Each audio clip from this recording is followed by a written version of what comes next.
Good morning students. 10th SS हमारा lesson चल रहा है यूरोप में राष्ट्रवाद का उदय, और आज हम करेंगे इसका भाग नंबर 3 और इसमें करेंगे हम क्रांतियों का युग 1830 से 1848। देखिए, ये हमारी बुक का पेज नंबर 13। जैसे जैसे रूढ़िवादी व्यवस्थाओं ने अपनी ताकत को मजबूत बनाने की कोशिश की, यूरोप के अनेक क्षेत्रों में उदारवाद और राष्ट्रवाद को क्रांति से जोड़कर देखा जाने लगा। इटली और जर्मनी के राज्य ओटोमन साम्राज्य के सूबे, आयरलैंड और पोलैंड ऐसे ही कुछ क्षेत्र थे। इन क्रांतियों का नेतृत्व उदारवादी राष्ट्रवादियों ने किया, जो शिक्षित मध्यम वर्गीय विशिष्ट लोग थे। इनमें प्रोफेसर, स्कूली अध्यापक, क्लर्क, वाणिज्य व्यापार से लगे मध्यम वर्गों के लोग शामिल हुए। प्रथम विद्रोह फ्रांस में जुलाई 1930 में हुआ। बुर्बो राजा, जिन्हें 1815 के बाद हुई रूढ़िवादी प्रतिक्रिया के दौरान सत्ता में बहाल कर दिया गया था। हमने पीछे पढ़ा था कि बुर्बो वंश को पहले हटा दिया गया था, 15 में उसको दोबारा लागू कर दिया गया, उन्हें दोबारा सत्ता में बैठा दिया गया, उनकी जगह एक संवैधानिक। लेकिन अब क्रांतिकारियों ने बुर्बो वंश को उखाड़ फेंका और मैट्रिन ने कहा कि जब फ्रांस छींकता है तो बाकी यूरोप को सर्दी जुकाम हो जाता है। और इस क्रांति के बाद यूनाइटेड किंगडम नीदरलैंड से अलग हो गया। पहले नीदरलैंड और यूके एक साथ होते थे। आगे इसमें हम पढ़ेंगे 1821 के बाद यूनान के राष्ट्रवादियों को निर्वासन में रहे यूनानियों के साथ पश्चिमी यूरोप के अनेक लोगों का भी समर्थन मिला, और प्राचीन यूनानी संस्कृति के प्रति सहानुभूति रखने वाले कवियों और कलाकारों ने यूनान को यूरोपीय सभ्यता पालन बताकर प्रशंसा की, और एक मुस्लिम साम्राज्य के विरुद्ध यूनान के संघर्ष के लिए जनमत भी जुटाया। एक अंग्रेज कवि लॉर्ड वायरन ने पैसा भी इकट्ठा किया, युद्ध भी लड़ा, लेकिन 1824 में बुखार से उनकी मौत हो गई। और 1832 की कुस्तुतुनिया की संधि ने यूनान को एक स्वतंत्र राष्ट्र की मान्यता दे दी। आगे रोमानी कल्पना और राष्ट्रीय भावना, इस प्रकार के विचार गढ़े गए, कहानी किस्से सुनाए गए, संगीत के माध्यम से लोगों के बीच में गा गा करके वो चीजें बताई गई, और इस प्रकार की कल्पना लोगों के दिमाग में बैठाई गई कि अगर ये राजतंत्र खत्म हो जाता है तो हमारा जीवन बहुत ही बेहतर और स्वर्ग के समान हो जाएगा। ये देखिए फोटो। फ्रांसीसी चित्रकार दलाकोरा अपने महत्वपूर्ण फ्रेंच रोमानी चित्रकारों में से एक था।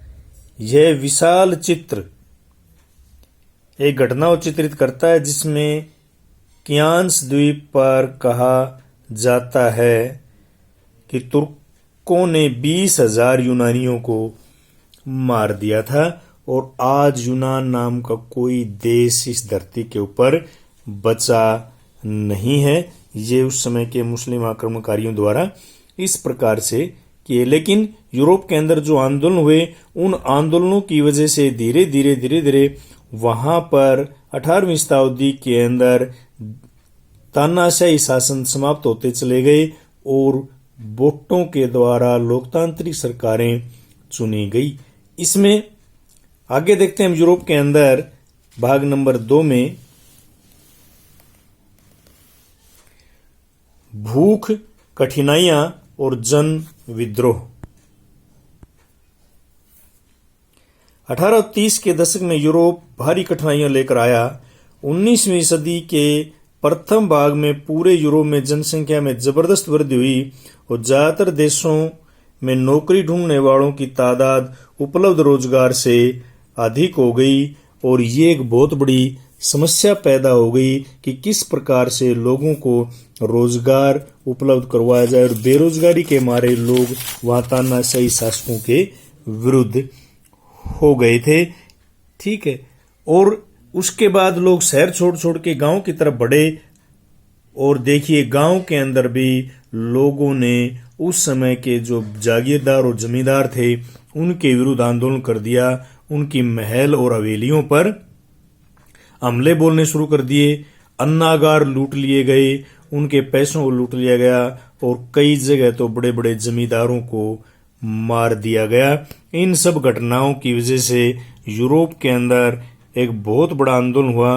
1945 में सिलेसिया के बुनकरों ने ठेकेदारों के खिलाफ विद्रोह कर दिया, जिन्हें कच्चा माल देकर निर्मित कपड़ा बनाते थे, और इस प्रकार इन गांवों में 18,000 सूती कपड़ा बुनने वाले व्यवसायों के जो श्रमिक थे उनका आंदोलन हो गया। 4 जून को दोपहर 2 बजे बुनकरों की भीड़ अपने घरों से निकली और 2 कतारों में चलते हुए ठेकेदारी कोठी पर पहुंची, और वहां ज्यादा मजदूरी की मांग कर रहे थे। इनके साथ कभी घृणा का व्यवहार किया गया तो कभी धमकियां दी गई, और इसके बाद ये भीड़ घर में जबरदस्ती घुस गई और चमचमाती खिड़कियां, फर्नीचर, चीनी मिट्टी से बनी नशीली चीजें तोड़ दी गई, और 24 घंटे के अंदर वहां सेना बुला ली गई। और इसके बाद जो टकराव हुआ उसमें 11 बुनकरों को गोलियों से उड़ा दिया गया, और उस समय की तानाशाही सरकार ने बुनकरों का साथ न देकर के अमीर लोगों का ही साथ दिया।